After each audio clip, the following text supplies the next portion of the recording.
And welcome back to Farm Bureau's Voices of Agriculture. You know, this past December, over 1,000 Farm Bureau leaders from across the volunteer state attended the 97th annual convention that included educational sessions, member service awards, and newly elected Governor Bill Lee announced his new Commissioner of Agriculture.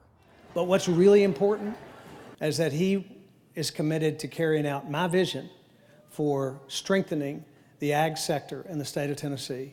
And I'm very proud to have him as a partner, and I'll be very proud for him to be working with you, the Farm Bureau, and all of you farmers all across Tennessee. Would you give a warm welcome to the next Commissioner, Dr. Charlie Hatcher. It's incredible. I'm just beyond excited to work with Governor-elect Bill Lee. He's got a vision for agriculture. He's passionate about it, and so am I. Our visions are compatible, and it's going to be my job to execute his vision through the Department of Agriculture. You know, the Farm Bureau plays a significant role in the agricultural sector all across this state. And what a better place to make that, there is no better place to make that announcement than right here. It's my plan to be all-inclusive of all sectors of agriculture.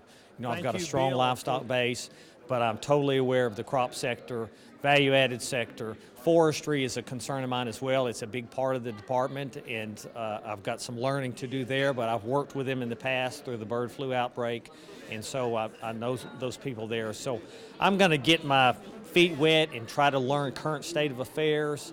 Both Governor Lee and Commissioner Hatcher were recently sworn into office, and the ag community is looking forward to their service to our state's top industry. And before leaving office, Governor Bill Haslam and his Commissioner of Agriculture, Jay Templeton, gave a farewell address to Farm Bureau leaders at their convention. I have a tremendous amount of respect for not just what you do, but for how you do it. I don't know of an entity that has a better reputation in the halls of state government than you do. It's really been an incredibly beneficial relationship for me. Like I said, made a lot of friends, I learned a lot about agriculture policy. And then third, I've had folks here who have helped us on some of the hard issues, whether it be getting the repeal of the estate tax passed or getting the Improve Act passed. A lot of folks in that room have helped us do hard things. You know, a lot of people on your side when something's easy, but when something's harder, you really appreciate those folks who come and work with you. The best part has been, I think, we have elevated the industry of agriculture in this state among a group of people that otherwise may not have focused in on the importance of it to the economy and to community development. I mean, you know, we know, I say it all the time, it's the #1 industry in the state. Look at your individual county. You know, pick a county. In almost all of them in Tennessee, agriculture and forestry is going to be the #1 industry in that particular county. That's the basis of the wealth creation that we have. It's what drives our social structure, drives our economy. So I think as I leave and look back, that has been one of the best times, or best things that I hope we've done and left it in better position than what we found it. During the Farm Bureau annual meeting, delegates from the 95 counties came together to discuss and adopt policies that will guide the farm organization this year. They also heard from other industry leaders on issues of concern and the outlook for Tennessee and American agriculture. We've seen declining farm income for 3 to 4 years in a row now. It has been just a really unfortunate and tough time across farm country. I wasn't that optimistic coming in.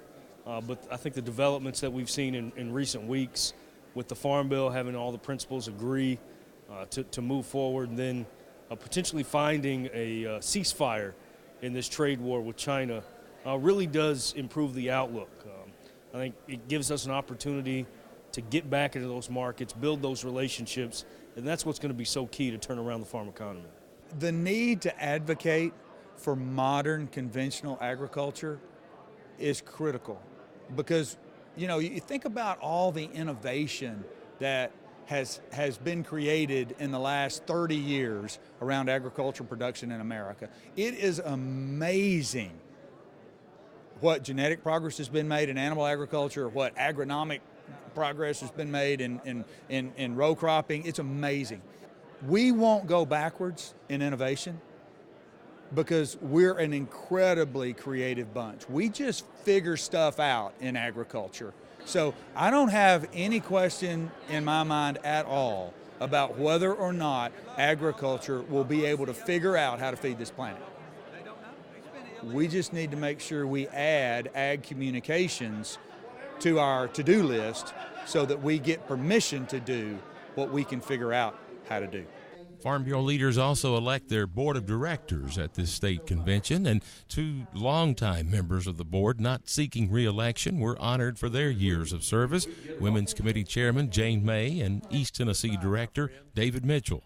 It's also been an honor to be on the state board to represent our women and to be able to be a part of the things that go on with our organization, to be able to make contact with the legislatures and with the people. I've met many amazing, wonderful people that I consider lifelong friends, and I've thoroughly enjoyed it.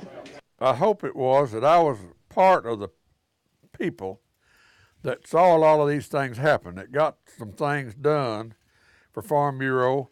I hope I was part of that, to get some of these things done that has been such a blessing, if you want to call it a blessing, for agriculture and rural Tennessee. That's what I was just part of the program, part of the team, I should say. Convention delegates elected Brenda Baker of Obion County as the new chair of the Women's Leadership Committee, and Terry Snyder of Johnson County was elected as the new District 5 State Director. And Matt Nicewander of Lawrence County is the new Young Farmers and Ranchers State Chairman. And no doubt another successful Farm Bureau convention here in Tennessee, as membership into the organization has climbed to an all-time high of over 671,000 members. Up next, a new clean water rule more friendly to farmers.